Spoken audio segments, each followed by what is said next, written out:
Every beast is mine to command. Hello and welcome to another starting guide to a Total War Warhammer 2 faction. I'm Dame Offensive. Today's faction is the Thousand Maws, led by Rakarth. We're playing very hard. Let's go! As we enter, we'll move the hero into the army and attack the enemy army. It's better to auto-resolve here.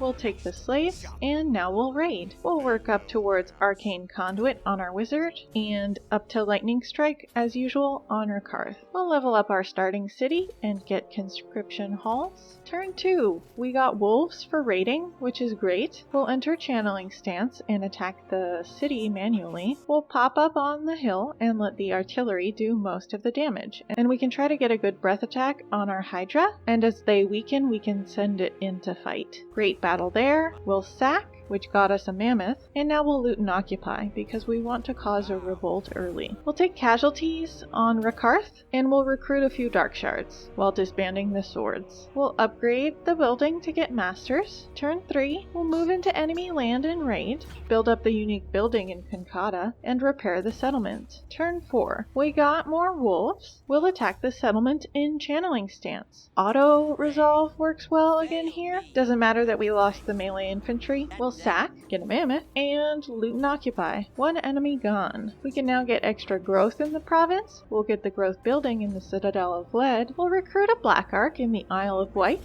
I like Flock of Doom for what we're doing here. And now we have an imminent rebellion that Rakarth can level up with. Turn 5. We can't quite make it to the rebellion, but we can move closer and raid since there aren't public order penalties right now. We'll have the Admiral get this resource and take the little horde. We'll get growth in research. We'll upgrade our port and get a growth building. Turn 6, we'll attack the rebels. It looks safer to auto-resolve than fight manually, and if we take the slaves, it'll help us replenish. We'll move Rakarth into the city for more replenishment and public order buffer. The Admiral will swing northeast to meet up with Rakarth, and we'll get some more growth. Turn 7, we'll move Rakarth and the Admiral closer together. We'll upgrade Konkata. We can get non-aggression with the Bjornlings. Turn 8, the Whip of Agony quest battle is up because we restored the port. We'll recruit from our monster pens enough to have at least 500 gold left, prioritizing the wolves, and then we'll teleport to the quest. This battle shouldn't be too bad because the wolves are crazy strong. Cowardly wretches, hiding from your betters. Your tricks will not protect you from the onslaught of my beasts. They think to free their cold-blooded kin. Their freedom will be found only in obedience. Foolish Nakai, you are nothing but another beast to be broken. I will teach this reptilian scum what it means to truly dominate your foes. We shall send these insolent curs scurrying back to their jungles in fear as I bend their revered spirit to my will. We can't set up for this battle, so we'll leave artillery in place, change the ammo type, and we'll send the wolves around to target lone enemy units. We'll keep the dark shards and shades to protect the artillery. Our monsters in Rakarth can jump right into battle. The beast wizard can get in closer to Flock of Doom where possible. We'll send the wolves to try to scare off the reinforcements, and they actually do really well against the Croxigors, so we can send them to fight in there. We'll try to keep our monsters alive because they're a lot of balance of power. Really not too bad a battle here, despite the Pyrrhic victory.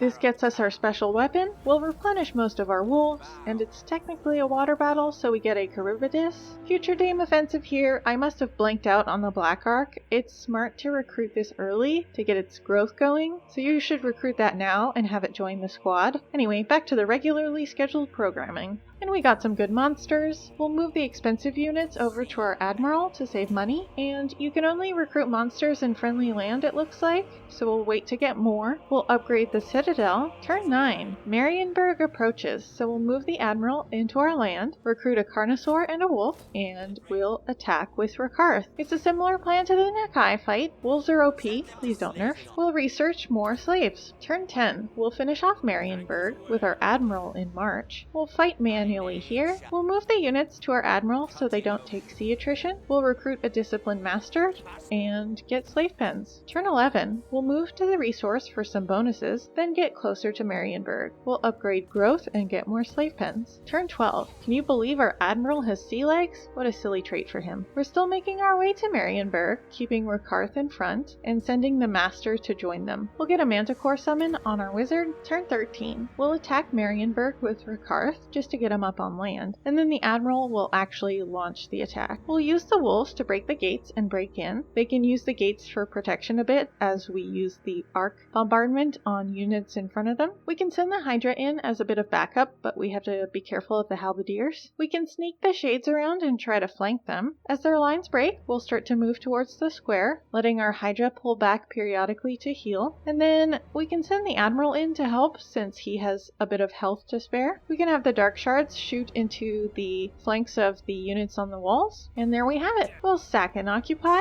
We'll upgrade our black arc.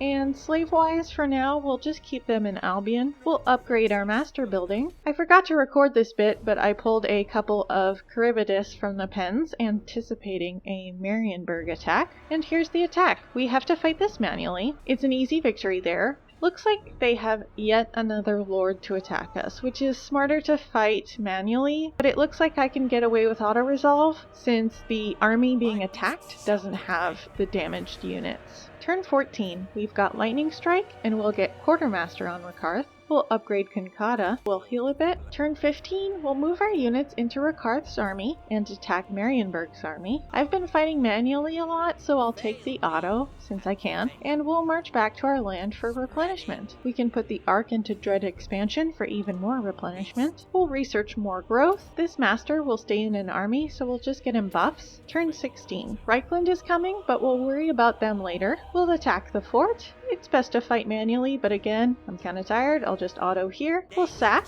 which unlocked Confederation with Karankar, which we'll take, and we'll occupy the fort. We'll get growth and prevent slaves from coming here. We'll stop slaves from coming here, too. We'll upgrade the fort and get sorceresses up. This army is expensive, so we'll grab the resource, fighting manually, and claiming tons of money. We'll send this master to Albion to reduce slave loss, and we'll disband this army. We can recruit a lord to deal with the public order problem in Albion, and we can just recruit regular units for her. Turn 17. We'll move Rakarth towards Grungzint in channeling stance to heal more. For some reason, Altharion is declaring on us. Okay, we'll just ignore him. Turn 18. We'll see if we can catch this army. That's too bad. We'll upgrade the unique building in Conchata, and we'll upgrade the Citadel of Lead and get a sorceress building. We'll recruit a couple monsters and keep our admiral in Marienburg in case Reikland attacks. Turn 19, we'll bring Rakarth back and launch our attack on Reikland soon since they're all gathered so nicely near our land. Turn 20, we'll start the attack on Franz himself and Lightning Strike. We can corner camp with most of our units but keep the wolves to try to pick off stragglers. We can start the fight with Black Arc Bombardment. They have a lot of halberdiers, so we have to move our monsters out periodically so they don't get too hurt, but the blobs around the monsters are really good for the bombardment skills. Since we have to fight again this turn, we'll run down what we can with our wolves. Our monsters are pretty hurt, but the wolves are doing some great work and they can replenish after battles. So now we're going to pick off each of these armies, lightning striking and getting 2 battles out of each until they're all dead, using our wolves as much as possible and keeping our more injured monsters back. We'll go up Rakarth's unique line, and since they're free and we have a slot open, we'll get harpies. I think I like harpy claw bolts here, but to each his own. We're not quite close enough to finish off the other army, but we'll stay channeling in our land for max replenishment. But it's turn 20, we have smashed Reikland, and Marienburg is very weak too. Next we would want to finish Marienburg, and because of how weak they are, the vampires will probably finish off Reikland, or at least keep them at bay until we're done with Marienburg. But that's going to be it for my 20 turn guide to Rakarth, leading the Thousand Maws. If you like this and you want to see more, go ahead and subscribe. You know how YouTube works. Goodbye.